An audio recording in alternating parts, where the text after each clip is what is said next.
What would you do if danger was staring you in the face? Would you freeze, run, or fight back? Every day, innocent people find themselves in life-threatening situations. But when they're armed and ready, they have a fighting chance. For years, anti-gun activists have dismissed the idea that a good guy with a gun could stop a bad guy. But today, we're bringing you 10 real-life incidents that prove otherwise. Stories that mainstream media conveniently ignores. From stopping violent criminals to preventing mass casualties, these armed citizens acted swiftly, proving that self-defense isn't just a right, it's a necessity. And here's the reality. In a crisis, police can always be there in time. When seconds count, it's up to the person on the scene to make a difference. That's exactly what happened in these shocking cases where everyday Americans took action, saved lives, and stopped threats before they could escalate. If you believe in the power of responsible gun ownership and self-defense, make sure to subscribe to the channel. We bring you real stories, real heroes, and real Second Amendment action. So don't miss out. Hit the subscribe button and turn on notifications. Now let's dive into 10 times a good guy with a gun saved a day. Number 10. On September 25th of 2014, Alton Nolan, a former employee of Vaughn Foods in Moore, Oklahoma, thought it would be a good idea to go on a little rampage. This deranged psycho was suspended from his job following a complaint made against him by another employee of the company, Tracy Johnson, after an argument about his alleged dislike for white people. Nolan then went home, retrieved a knife, and placed it in his shoe. He later drove to the plant's distribution center, crashing into a parked car before entering the front administrative office area. There, he attacked another employee, Colleen Hufford, from behind, first slashing her throat and then beheading her. Other co-workers tried to intervene by kicking and throwing chairs at him. Nolan also attacked Tracy Johnson, intending to behead her. The attack ended when Vaughn Foods Chief Operating Officer Mark Vaughn, an Oklahoma Country Reserve deputy, shot and wounded Nolan, who was later arrested by responding police. Nolan was taken into custody and charged with all sorts of nasty things, including first-degree murder and assault and battery with a deadly weapon. It turns out Nolan had a bit of criminal past, with multiple assault and battery charges, and even attempted prison escape under his belt. Number 9. On July 17, 2022, a tragic incident took place at a mall in Indiana. Jonathan Sapierman, a local citizen from Greenwood, entered the mall carrying multiple firearms and over 100 rounds of ammunition.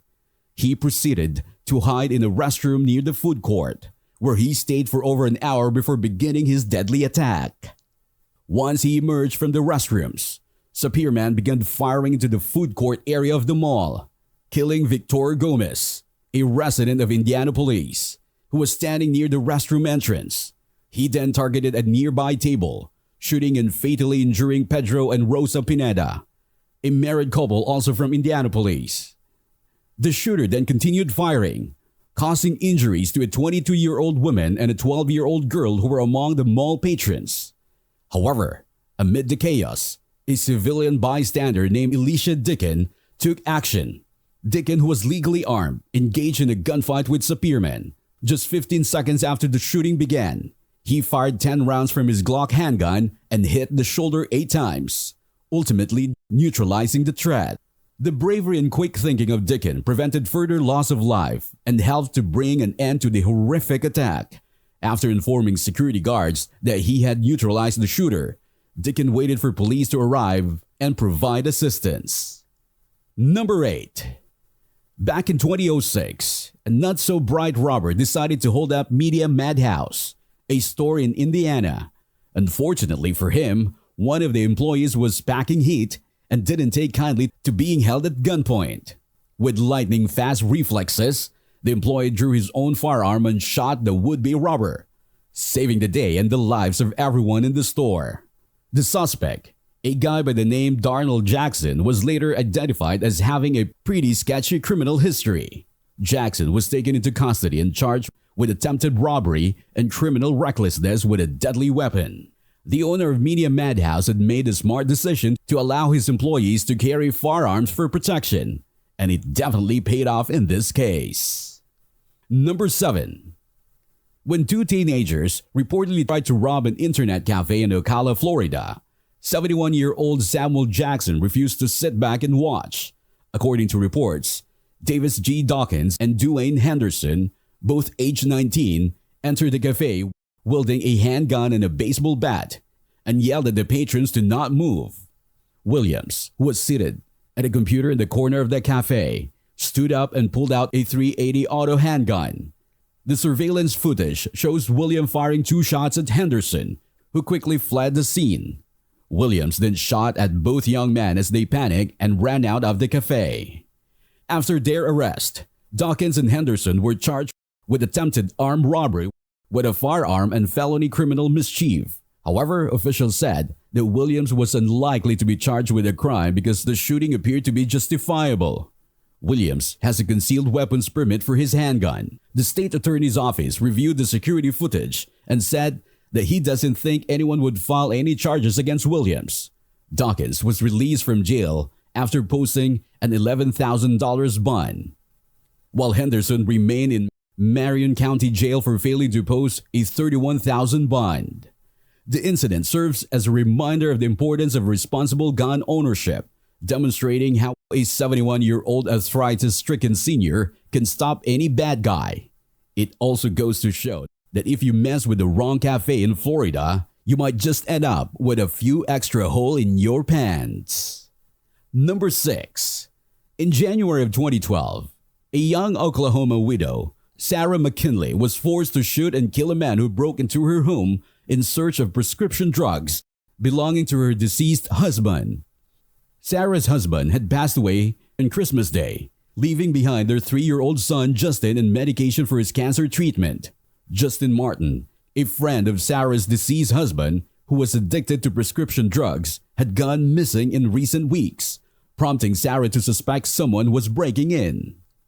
Martin knew Sarah's deceased husband had recently died of cancer and believed there were more narcotics in the house. On the night of the funeral, Martin knocked on Sarah's door but left when he realized she had company. However, he returned on New Year's Day armed with a 12-inch hunting knife and broke into the house. Sarah called 911 and reported the break-in while also arming herself with a 12-gauge shotgun. When Martin entered the room, Sarah shot him dead. Police later confirmed that Sarah would not face charges as the shooting was considered to be in self-defense. Sarah's bravery in protecting herself and her son had been widely praised by the firearms community. Number 5. A 69-year-old Alabama resident named Ethel Jones became a viral sensation after she shot an intruder who attempted to break into her home in the middle of the night. Jones, a widow and a mother of 4, was in her bathroom when she heard someone at her back and front doors. Suspecting a break-in, she reached for a snub-nosed revolver in .38 Special, what she kept under her pillow, and waited for the intruder to make a move. The intruder removed a window air conditioner and began to make his way into the house. Jones fired 3 shots when she saw the intruder, causing him to flee the scene wounded. The suspect, 18-year-old Michael Bynum, lived less than a mile away from Jones. With a new perspective on the dangers of breaking into a gun-toting granny's home, he was taken to the hospital, where he was arrested by the police. He sustained a gunshot wound to the gut and was charged with second-degree burglary. Despite never having fired her firearm before, Jones proved that even senior citizens can be tough as nails when it comes to defending themselves and their homes. Number 4. Jan Cooper, a 72-year-old Southern California resident, defended herself and her 85-year-old husband by shooting at a man who attempted to break into their home. Cooper fired a single shot from her .357 Magnum revolver when the man attempted to enter their home through a sliding door around 12:30 a.m. on June 9th of 2013. Cooper warned the dispatcher that she had a gun, while her Rottweiler barked in the background. Through the vertical blinds, Cooper saw his silhouette just inches away from the glass as he began to slide open the door. She immediately called 911 during which she told the intruder to back off and leave. She then yelled at him that she was going to shoot, and she did. She begged the dispatcher to send deputies, stating that she wasn't sure if she had hit the man or not, who was standing at her back door in her yard. Minutes after the incident, the suspect, Brandon Alexander Perez, was arrested by responding deputies who had heard the gunshot. Perez pleaded not guilty to a burglary charge. A spokesman for the Orange County Sheriff's Department said that Perez's criminal record included other burglary and narcotic charges. Perez was on parole and staying at a halfway house close to the Cooper's address. Cooper's gun, which he had owned for around 20 years, was legally purchased and correctly registered. The sheriff stated that it was possible that something worse could have happened if Cooper had not fired her gun. Number 3. In Ashtabula, Ohio, a pregnant mother of 2 found herself in a terrifying situation when 2 intruders attempted to break into her home. The woman, whose identity has not been revealed, refused to let the intruders in, but they proceeded to break down her back door and make their way up to the stairs. With no time to waste, the woman retrieved her firearm and fired all the intruders, hitting one of them and scaring them both off. She then called the police, who arrived on the scene and apprehended the injured intruder. This pregnant mom was a real-life Wonder Woman when she showed a quick-thinking bravery during a home invasion. Good thing she had access to a firearm as well. The injured intruder was later identified as 33-year-old Morgan Shane Mesco, with a history of criminal behavior, including prior arrests for drug offenses and theft. He was charged with an attempted burglary among other charges. Number 2. In June of 2012, a 14-year-old boy from Phoenix, Arizona shot a man who broke into his home while holding a gun as the teenager watched over his 3 younger siblings. The boy and his siblings were home alone when a woman rang the doorbell on Friday. The boy didn't answer the door as he did not recognize her. A few moments later, the boy heard a bang on the door, quickly moved his sibling upstairs, and got a handgun from his parents' room. When he reached the top of the stairs, he saw a man breaking through the front door and pointing a gun at him. The 37-year-old intruder. He survived the shot but was hospitalized and was later booked into jail. The gun the boy used belonged to his father, but it's not clear if he had been trained to use it.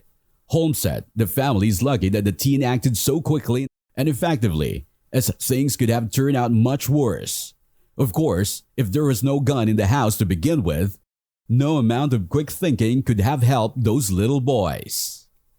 Number 1. In November of 2015, a 13-year-old boy from Lansing, South Carolina, found himself in a life-threatening situation when 2 men attempted to break into his home on Tuesday. The teen, who was alone all the time, quickly realized something was amiss when he saw a vehicle pull up behind the house. He then saw a man trying to break into his home and immediately grabbed his mother's pistol to defend himself.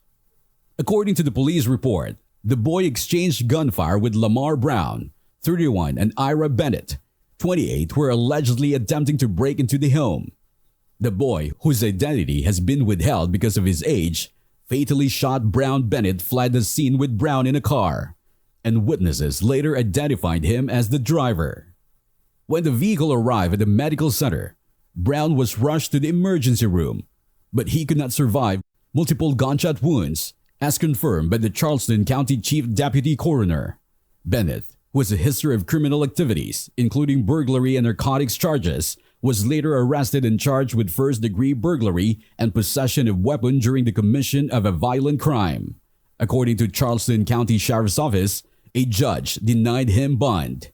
The mother of the brave 13-year-old hero later revealed that she keeps a pistol at home for protection, though she had never instructed her son on how to use it. She clarified that she advises her children to call 911 if they find themselves in danger, but also to take matters into their hands if necessary. After all, it's better to be safe than sorry.